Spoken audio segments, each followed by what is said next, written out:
Everyone, and welcome to the Betty Eats podcast, where we talk about real recipes created by real people, not AI. Today on the program, we have Melissa Norman.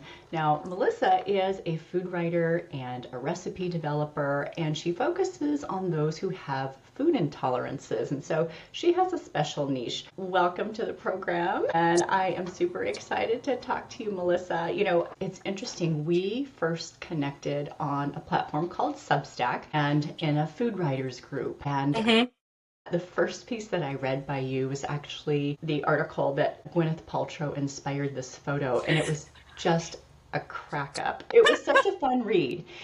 And, you know, in that you talk a little bit about why you're doing what you're doing. So let's talk about that, why you're doing what you're doing and just how you got started on this whole food journey and helping people with a food intolerance. So let's go take us I back. would. I firstly want to explain this article to anyone who's going, what is that about? Basically, Gwyneth Paltrow, for her 50th birthday, decided it was a good idea to do a picture of her jumping in the air, doing the splits, wearing a bikini. Now, I am not very comfortable with my body enough to be able to do that, especially at 50. But for my 50th, I did a spoof version. So I was in jeans and I was jumping up in the air and doing it, and it was a lot of fun. So I just wanted to explain that first of all. In case someone was going to go to see you in a bikini. Yeah, no, that's not happening.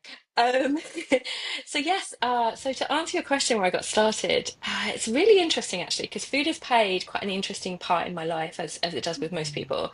So when I was a child, I wasn't that into food, if I'm totally honest, apart from cakes and sweets, which most children are into. Oh, yeah. And then I became a vegetarian when I was like 14, 15. I started working at a fast food restaurant, which we won't name. And I decided that, yeah, I sort of didn't want to eat meat anymore. Mm. And then that meant, because this was sort of like back in the day of the 80s, this meant my diet was rubbish. I Mm. basically mainline cheese all the time. So I ate a lot of things with cheese, a lot of things with pasta as well. A lot of just basically quite sort of boring food. So my diet was not very varied. And that kind of continued to when I was at university. And yeah, just really didn't have that sort of exciting sort of taste buds or just for flavour. And Mhm. then I went to Manchester. And for those of you who know Manchester in the UK, it's a very wonderful, northern, edgy, funky town where a lot of good music comes from. And also, it's just renowned for its curries. And I started exploring different flavors and was just like, wow, this is just really exciting. And just things that I'd never tasted before, being from Mhm. Stevenage, which is a small town just above London. And then I started realizing that I should really start eating a little bit better. And at the same Mhm. time, because of an illness, I found out I couldn't eat gluten anymore. And that became tricky. Mhm. And I was feeling a bit sorry for myself, if I'm totally honest at the time. I was just like, well, what am I going to eat? And this was the time before gluten-free pasta. And this is the time where gluten-free bread looked like polystyrene bricks that recommended please toast because nothing was going to help you eat that if it wasn't toasted. And so yeah, so I sort of got really into it, into sort of cooking a little bit more and more because if I didn't, then I wouldn't have really so much to eat myself. Yeah, so it's really out of necessity that you were like, okay, I've got to figure this out. But it seems like that is sort of a logical journey because when you think about it, like you only know what you know. And so if a person grows up with a certain diet and then has to, you know, stop eating certain things, then it's kind of like, I'm lost and I don't know, you know, what to do now, or I don't even know what to make now. And so it's almost like having to educate yourself and, like you Yeah. said, explore different flavors because there are so many cuisines around the world that do sort of focus on more vegetarian dishes and that aren't so meat centric. And so yeah. So that's so interesting. Now, did you grow up like cooking with your mom or your grandma or family, or you came to it later in life? Yeah, I mean, my mum. I'm going to say this because she may end up listening to this. My mum was a good cook, is a good cook.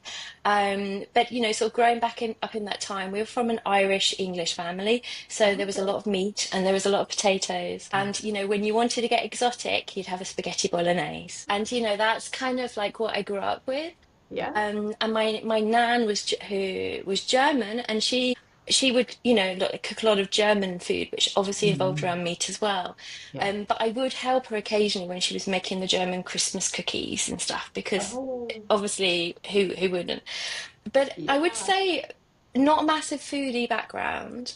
And Hmm. so I've really picked it up from working in the food industry over the years. And then Hmm. also sort of working, I worked in the film industry. I've been an innovation consultant. And I've done a lot of things where actually bringing and serving food and bringing people together has really, really helped the dynamics of a team. People work better together. And Hmm. so that's kind of where my sort of professional interest has grown. And then also, like if I'm turning up or running an event, can I eat something? Or am I going to have to run off to the shops to get something in the middle of an Hmm. event? And can everyone else eat as well? Because if you exclude people with food and you want them to collaborate and work together, then it's very, very tricky, because when people feel excluded, then they feel excluded and people start to shut down very quickly and easily. So food can be very powerful if used in the right way, both in professionally and also if you have people around your house for Hmm. dinner or for a summer party or something. Right, yeah. That's a really good point that you bring up too. I have a friend who does have multiple food intolerances, and really for any type of gathering, she always brings her own. She has a little lunchbox, a little cold pack, and she always brings food because she says, I never know if I'm going to be able to eat anything. Yeah. And I mean, it's sad, but she's like, oh, I'm used to it, and I would prefer it that way just because even if it is gluten free, she's not really sure because she has celiac. So it's like it can't just be like, oh, it has a little gluten in it. It's got to have Yeah. Yeah. zero. Yeah. And yeah, so you were talking about food even in a professional setting when you're working with others on film and other things like that. But you also mentioned in your own home. So I'm sure that that's also had to change for you as you have friends over or host a dinner party or going to a dinner party of making sure that everybody can eat, you know, Yeah. things like Is that. And that, yeah. yeah. Exactly. As well as being gluten free, when I went through menopause, I managed to become dairy free as well, which meant that I Mhm. had to navigate, because I really love cheese, and I had to navigate all of that as well. And so that made me a really tricky dinner party guest. And I'm kind of aware of it. It is really hard and it involves conversations if you're the guest. Like your friend you mentioned, if you have, it's difference between having an intolerance and having an allergy. And I would put sort of celiacs in that kind of category where it is severe, it is urgent, and Mhm. no gluten can get by, because if in that case that person's going to become very, very ill. Mhm. So I think it's just, sort of navigating that, but it's about having those conversations. And, Mhm. what is that person thinking? Do I need to bring something? Can we chat about it? And it's just about having that conversation and feeling comfortable, both as the Mhm. guest and the host.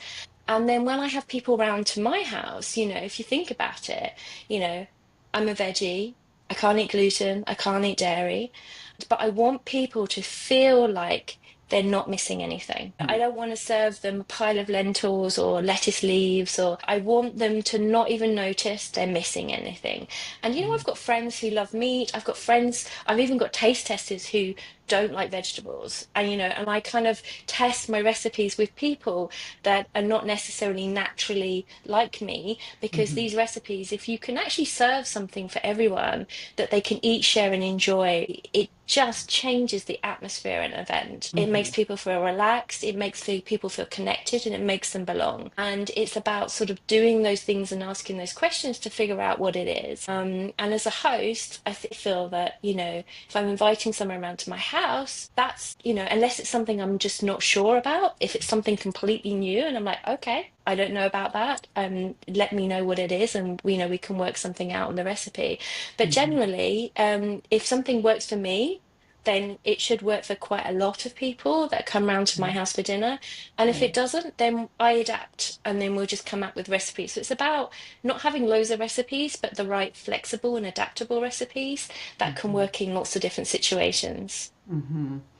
Yeah, that's a good point. It's almost kind of like a, I don't want to say a formula, but something that is easily adaptable to, like you said, different situation, different flavor profiles. So what kinds of things, like for instance, let's say somebody gets a new diagnosis or they realize, oh gosh, I can't eat dairy anymore, and they are going to a dinner party. What kinds of conversations need to happen there with them and the host, or vice versa, them as a host or as a Yeah, guest? What kinds of that's a really things should they ask or that's a really good question. I think the first thing is, as a host, don't assume that because you fed that person before, that they can still eat the same things. Because as you right? said, so someone could have a new diagnosis, or Right. is just realizing that they can't eat that particular thing, Hmm. and just have a conversation. And what I love to do is I don't want to interrogate them as the Right. host. I just would love to know what they can't eat and what they would choose not to eat, because Mm. it might be that, someone can't eat something because they have an intolerance, or it might be they just really don't like olives. Oh yeah. And if I'm going to make something with olives, then maybe I could make something else instead. And then I always ask, what do you love eating? Mm. So obviously, if you've got a big party, this is very tricky to do. So I would do something a little bit more informal in an email. But if I'm having dinner party for 6 to 10 people, I would just Mhm. ask, what do you love to eat? And it just changes it from being about lack, which I think a lot of conversation can be, into abundance and joy. So, oh my God, I really love carrots, or whatever it is. Mhm. And then you're like, okay, that can, give you some ideas. But it is a conversation, not an interrogation on both sides. And yes, actually, it may end up if someone has an allergy or a severe intolerance, it might end up that that person feels more comfortable bringing their own food, and that's okay too. I have a lovely godson, and he has like a list of everything he can't eat, and he has an EpiPen. So Mhm. unless I feed him something very, very simple, then he does need to bring his own food around. But it's just about trying to make it as easy and relaxed as possible. And also maybe not bringing it up over the food, because someone might not want to tell everyone about their digestive habits while then trying to enjoy. So yeah, so it's just trying to figure it out really. Mhm. Yeah. And that's interesting because your newsletter on Substack is called Yes, You Can Eat This. And so I that seems to be kind of something that you concentrate on, which is yes, you can versus a lack of no, you can't. And so maybe talk a little bit about why you have started the newsletter that you have and what you're doing to reach a community of people who maybe feel like they are in this lack situation. Yeah, absolutely. I think I have just learnt so much over the 25 plus years of cooking for food intolerances and also providing food for people for food intolerances too. And one of the biggest mistakes I see is, and this happened to me as well, is it's so easy to focus on what you can't eat and the Mm, lack and the restrictions rather than what you can eat. mm, And it could be that you're just having tolerances on one thing, or it could be that you have a number of them. But I mhm, will say that you can still eat amazingly delicious, gorgeous food that you will enjoy. mhm, And that is not too complicated to make if you can find the right recipes. And that's what I wanted to do and share with people. And I think mhm, when you focus on lack, a really strange thing happens and it starts impacting the rest of your life too. So you start feeling constricted. You start feeling, like you go to a restaurant, oh, I don't know what I can do. And it's just, and it becomes very fear-based rather than mhm, rather than something that's enjoyable. And obviously it's easier to cook at home and to figure out what to eat at home than it is to go into restaurants. But it's about doing it from that point of view of abundance. And mhm, so that's why I set that up. And that's also why I set up my food consulting business to sort of help people after they've had a diagnosis, whether it's from a nutritionist or a doctor, or whether it's something that they've self-reflected and realized that their body can't tolerate. And they would come to me and go, here is everything I can eat. Here is everything I can't eat. And I would help them come up with something that works for them and also their household. So if they're cooking for other people, whether it's kids or adults that have their own needs too. Yeah, so do you feel like that's probably one of the biggest like obstacles or mistakes or pitfalls that somebody who has a diagnosis is like, what can I eat? I can't, coming just that mindset almost of lack. Yeah. And Yeah. it happens. It happens. It's like you go through all the different stages of grief, literally, Uh, denial. I went through that. I was like, mm, no, I am going to eat that baguette with the coleslaw and the cheese. No, it'll be fine. Um, to, the grief and and feeling that all the good things have been taken away from you. mm, And obviously it's got so much better in the world. Gluten-free pasta is very similar to other pasta and you'd be hard pushed to taste the difference. You know, yeah. vegan plant-based cheese is a whole other thing, which is not exactly quite the same. But you can make things where cheese is not necessarily the focus. So, Right. it is just so important for yourself and your well-being, whether it's something that you're hoping to, get better from at some point, or whether it's something that you're learning to live with. It doesn't mean the end of your joy. And it can be, you can actually have joy and it doesn't have to be difficult or frustrating. And that's why I wanted to share it with other people. So when somebody comes to you and says, here's the list of things that I cannot eat, this is my new diagnosis, or I have realized this over time and feeling, yucky, do you feel like, so of course you're working with them on recipes and things they are going to be able to make at home, but do you also kind of feel like maybe you're a little bit of a counselor in a way, because it almost seems like there has to be this mind shift or this attitude shift of, like you said, fear based to no, let me look at the possibilities. Do you feel like that kind of is part of the journey as Definitely. well? Yeah, Definitely. I yeah. think I think, from my own experience and from other people that I've worked with, you end up cooking the same few meals on repeat that you know are safe and they're Wow. easy for you to make, right? Mm-hmm. It can be quite tricky finding recipes that might fit all your needs. Mm-hmm. You end up having to cook more from scratch, whether you have the time or energy to. So we all, not all, but a lot of us enjoy cooking. But sometimes when you look in that fridge at the end of the day and think, what we're going to have for dinner, and that stress, and everyone else wanting, you to feed them, it can be really, really tricky. So I think yeah, mindset is one of the biggest things. But also, it's like, how can we reduce overwhelm? How can we get more flavor and enjoyment in your life? And it Right. might be that a parent has an intolerance or two, the children have preferences and don't like things with too much flavor. And it's like, well, where can we meet in the middle of where the kids will enjoy the food? So you only have to cook one meal, not two or three meals, which a Right. lot of people have to do for dinners, which Yeah. sounds crazy to me, like full respect. I don't know how people manage that because I No. couldn't do it. But it's about sort of, we're asking Mhm. questions, just getting as much information as possible. It might be that one of them is low FODMAP, someone else, has a particular allergy to something, the children don't like peppers, and it's just sort of putting it together like a jigsaw puzzle and then choosing the best recipes that reflect them as a family. Yeah, I like that analogy of a puzzle because it really is like, how do these pieces all, how do they all fit Yeah. together? How is this going to be a beautiful picture? Yeah. So, for you in your recipe development, obviously a lot of the inspiration comes from putting those puzzle pieces together, but what is kind of your process or your starting point? How do you do that? How do you come up with Yeah. ideas for that?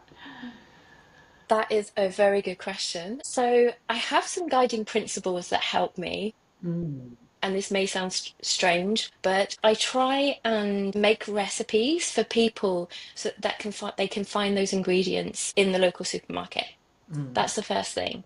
So I How love smart. interesting exotic ingredients, Hmm.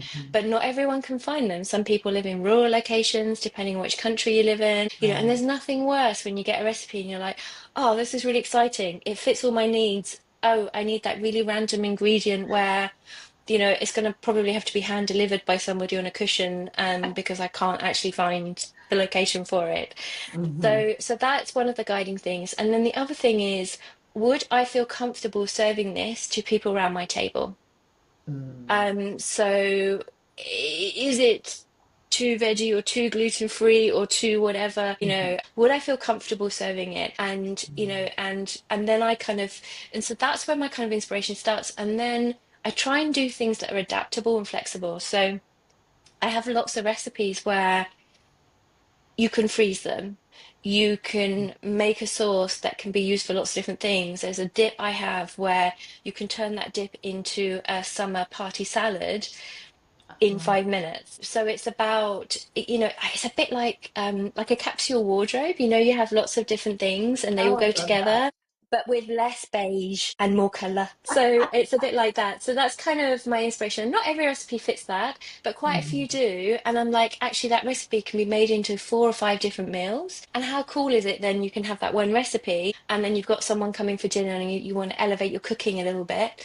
Then you just do a slight twist on it, and then you've made something which you'd feel proud to serve to your friends and loved ones. Mm-hmm. I love the your analogy about having an ingredient that has to be delivered on a cushion. Yeah, no, none of that here. It's all stuff that you can, hopefully get in most supermarkets. And yeah. That's so great. But I think that that is true, and I love your point about, is this going to be a good fit for the people that I cook for? And I know I have been guilty of that in the past when, my kids were all living at home and younger. I would come up with something and they'd be like, "Mom, what is this? What are we eat? What are we actually eating?" And they were all good sports, some more than others, but they Yeah. would all try it.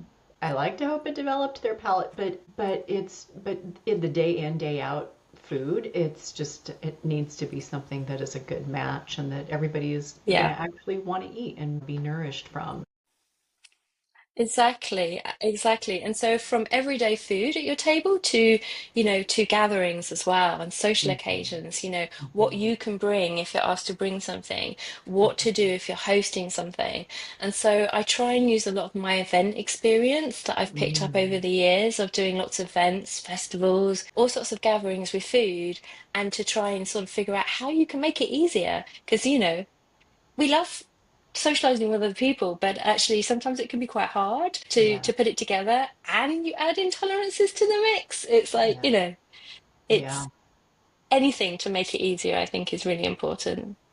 Yeah, and it is interesting. I think sometimes when you do go, we went to a wedding. This was a couple of years ago, and the couple that were getting married, they are vegan, and so they wanted the food that they served to be vegan, but they also wanted it to be something that everybody would enjoy. And so they had hired a catering company, and so it was actually vegan tacos and vegan Mexican food. And I was helping the mother of the groom, so I was running around, just doing background Hmm. stuff. But she and I, got a chance to eat, and I was floored. These tacos were delicious, and I was like, these are made from mushrooms. It Yeah. was kind of like blew my mind. And Yeah. I followed them for a while on Instagram. I don't know if the catering company is still around or if they've morphed into a restaurant. I'm not exactly sure, Hmm. but I think that was one of the first times that I realized that, they were cognizant of, yes, the food's going to be vegan, but yes, it's also going to be delicious and people will be. Yeah. I was blown away. Honestly, I kind of like turned my back to lick the plate at the end of the night because the sauce was so good. Yeah. I will say the cake was not so great, but Okay. Fair enough. fair enough. That it was from somewhere else. Yeah, but the meal itself was outstanding, and Mm. how happy is that for them as a vegan couple, but also for a lot of their guests were vegan, but a lot of them weren't, and so Yeah. everybody was happy, and so I get what you're saying. I think that people are thrilled, when it's like, yay, I can eat it, and yay, it's delicious. Yeah, exactly. It's like the Maslow hierarchy of needs. Like Hmm. it's like you've got your survival on the bottom and you've got self-actualization or self-esteem. Well, it's like that with food. It's like, Mm, can you eat it? Do you want to eat it? Will you enjoy eating it? Will it be the Right. most amazing meal? And I think it's, just I think it's about that. And cooking food, when you're cooking for intolerances or veggie filled food, it's you sometimes have to cook a little bit differently. Ingredients Yeah. don't necessarily behave in the same way that you might expect.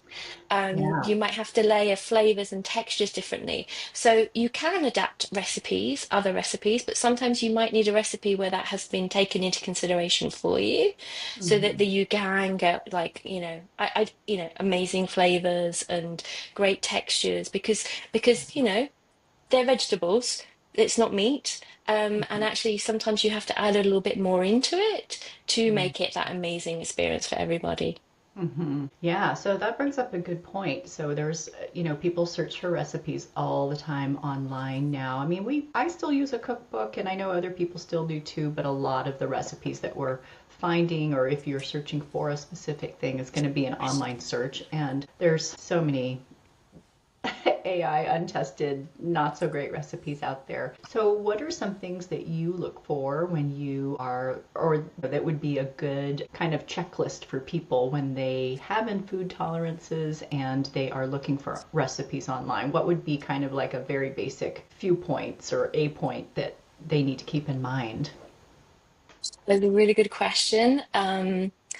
I just want to share something. I was looking at some cookbooks on Amazon the other day, and there was a cookbook which was gluten-free and dairy-free, and I was reading the reviews, and most of the reviews said most of these recipes have gluten in. Oh, Most of these recipes have dairy in, and I'm wow. assuming it was written by AI. I would hope it was written Yeah. by AI, because if it was written by a person, then that's really, really bad.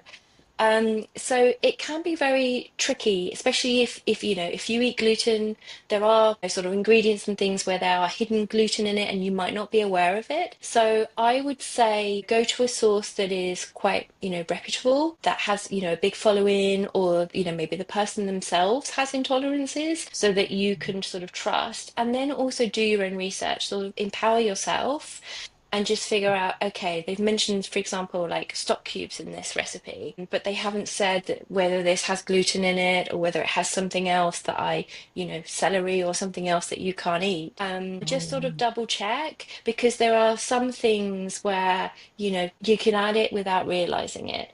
So I would say sort of, just empower yourself, go to somebody with some authority, but you still need to then double check it for yourself, because there's nothing worse than, you serving something that makes your belly uncomfortable or somebody else's.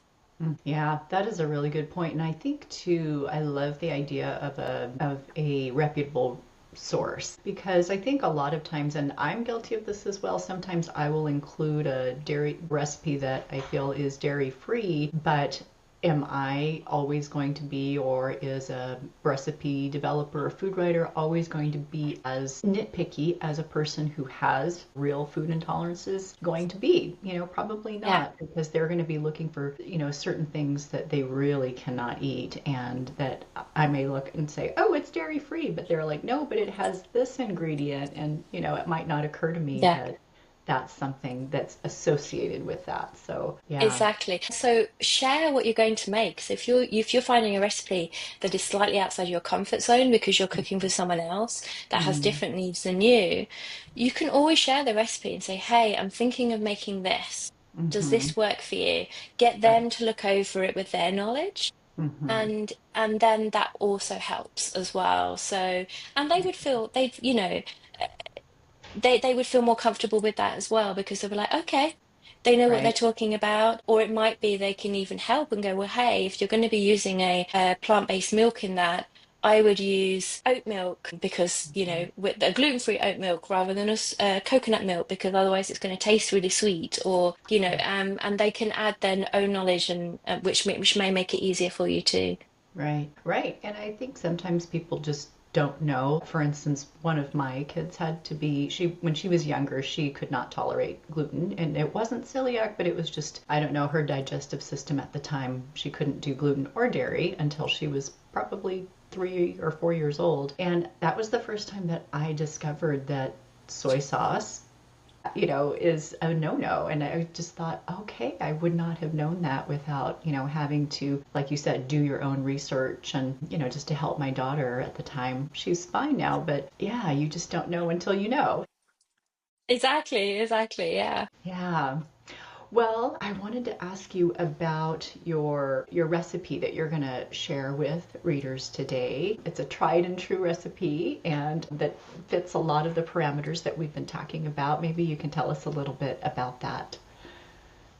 Okay, so my recipe is a creamy Romesco style sauce. Now, Romesco style sauce often is made with almonds, and it's something that you'd be served in Spain with some bread, with some other elements, sometimes with fish. And I've changed it into a recipe that has it's made with cashew nuts, and it's a really wonderful complex sauce. What's fab about it is once you've put the nuts in water for a bit to soak, you can make it in 10 minutes or under 10 minutes. It can be Wow. frozen. You don't need to cook it. Oh, It has a really complex flavor. I don't know if it is. I don't know if you have Farrow and Ball paint in the US, but it's like a paint where when the light hits it, it changes color and you're not quite sure if it's blue or green, and it's oh. quite sort of a complex colors. So this is like that. It's sweet, it's tangy, it's smoky. It's just got so Mhm. much depth of flavor. And the best bit about it is it works on tacos, so serve it with some cauliflower. You can serve it with roasted vegetables on top. So if you're going to serve like a Mm. roast dinner or a small plate meal, you can add it to mayonnaise and have it make it into salad dressing. You can serve it and put it on pasta. I mean, there's so many things you can do with it, and it's just I have it in sort of like ice trays in the freezer, and so I just pop them out 15 minutes before I need it. It melts, and then I can just add it to the dish. So it's so Oh, easy, wow. and it's good enough for dinner parties. Mhm. It's been tested on them and my lovely friends and family.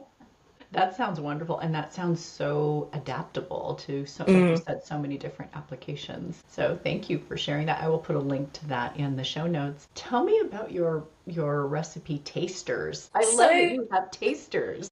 God, yeah, everything has to be taste tested because you know what? You eat something, you might like it, Hmm. but it doesn't mean your taste buds, are correct or match, the rest of the population. So I try and have a variety of taste testers. I'm not going to mention them by name because they'll be quite embarrassed about this. But yeah, before a recipe goes live, at least two people have to taste test the recipe, and that's sort of built into my process, Mm. because I just want to make sure that the flavor's there, the texture's there. It is what I say it is, and it does work for different intolerances. So I have some plant-based vegan taste testers. I have somebody who does not like vegetables, which is quite tricky. So some things are too green for him, and we get there.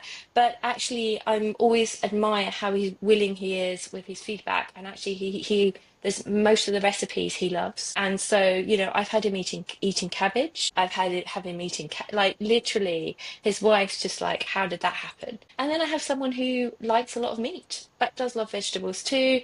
And then I have some others too, and they all sort of bring like a different take on, okay, your chunks of onion are too big in this recipe, and they need to be a bit smaller, or, you need to like dial down or offer a substitution on this thing. And for me, it's part of the sort of the due diligence, Hmm. that we as sort of as food writers and recipe developers should do. It doesn't mean everyone's going to like every recipe, but it just means that you've had those extra checks that you've gone through before you actually publish. Mm. I really love that. And that's great that you have people who have all different tastes and needs that are tasting your recipes because like you said, as somebody who eats meat is going to have, very different, I don't know, taste qualifiers. I don't even know if that's a thing, but they're going to have a very different Yeah. sensibility than somebody who is vegan. So, yeah, so that's really good. So has there been any like funny funny feedback that you've gotten from them, or just amazing feedback that you've gotten that you've thought, oh, really Yeah. up, upped my recipe to something great? Yeah, well, I have a taco recipe that was immediate. I literally just got like an earful on the phone. We needed more. Why did you not give us any more? This was just like, what are you doing? Which was really lovely. And often we get, I get that kind of feedback. Mhm. And then there was one kale pesto that I was trying to make, which was too green for the veggie reluctant person, so he was not into that. Which is fair enough. And there was one recipe which on paper it sounded amazing and I really loved it, but something wasn't quite working with it. And I shared it with some taste testers and all the elements were working, but they weren't working in the way that they should have done. Uh, So it had butter beans and it had like a chimichurri kind of sauce. There was roasted radishes, oh, kind of wow. garlic breadcrumbs. It was like an Wow. interesting salad. And one of them was just like, I feel really bad, but I really didn't like it. And I was like, that's okay, And they were like, really didn't like it. And then another one was saying, it's the texture. It's the texture of the butter beans. It's too much. And Oh, so actually, with both those feedbacks, I reinvented it, and it's one of my most popular recipes now. And wow. we blitzed it up the butter beans into a dip. Then we added, roasted courgettes on top, and Ooh. and just completely changed it. But actually, it still had the same elements and most of the same ingredients. And so, for Wow. feedback like that is really valuable because I couldn't put my head on it. I was like, it's almost there, but Mhm. actually, it just needed rethinking in a different Right. way. Yeah. Oh, wow. I really love that. Isn't that so interesting? It was a texture, just a few Yeah, little tweaks, and there it was in its glory, versus this doesn't yeah, work. exactly. Yeah. Yeah. Well, as we wrap up, Melissa, where is the best place for people to connect with you online if they want to have access to your recipes or if they want to consult with you? Where can they find you? So I have a newsletter and site called Yes, You Can Eat This, and I think Betty's going to be putting the links underneath the video. People can also find me on Instagram as well. If you are interested in any food consultancy, there's information on that on the site, and people can book me for an hour or longer depending on their needs. Mhm. And I also, you mentioned that you'd found my old YouTube channel. And so I have a YouTube channel which is under a different name, but there are quite a lot of really cool recipes on there, but there's also videos so you can kind of watch me do it and see how messy my kitchen is, and you can follow along as well. So if you don't find what you're looking for on the newsletter or the website, you might be able to find it there. That's great. I will put links to all of that in the show notes. Melissa, thank you so much for being on today and just sharing your expertise. I think this is an area that really touches so many people. We all either have a food intolerance or have somebody in our family or a friend group that does. So it is a much needed service and resource. So thank you. It has My been great. pleasure, and thank you for Yeah. having me here. I've really Yeah. enjoyed it, and it's been lovely to chat to you too. Thank you.